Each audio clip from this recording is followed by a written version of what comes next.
পুরো বাংলাকে এলিয়ে দেবে আর আমাদের এই মুখ্যমন্ত্রীকে একেবারে বঙ্গোপসাগরে মাটিয়ে দেবে। জয় শ্রীরাম, ভারত মাতা কি জয়।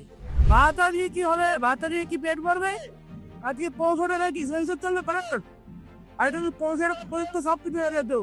পশ্চিমবঙ্গে আপনি বলুন না, পশ্চিমবঙ্গে একটা সময় ছিল স্বাধীনতার পরে মহান মুনি ঋষিরা এখানে জন্মগ্রহণ করে। সুভাষচন্দ্র বসু হয়ে গেল, স্বামী বিবেকানন্দ হয়ে গেল, এরকম বহু মহান মুনি ঋষি এখানে জন্মেছে। কিন্তু পশ্চিমবঙ্গের এখন যে বর্তমান পরিস্থিতি, এটা অত্যন্ত টক্করজনক। আমাদের সারা ওয়ার্ল্ডের মধ্যে একটা বাংলার একটা সুনাম ছিল, এই সুনামটা এই তৃণমূল সরকার শেষ হয়ে গেছে। সুতরাং মানুষ এটা বুঝতে পারছে, মানুষ চাইছে এটা পরিবর্তন হোক। বিজেপির হাতে হোক বাংলায় পরিবর্তন যাত্রা। পরিবর্তনের লক্ষ্যে দলে দলে যোগ দিন। পাল্টানো দরকার, চাই বিজেপি সরকার।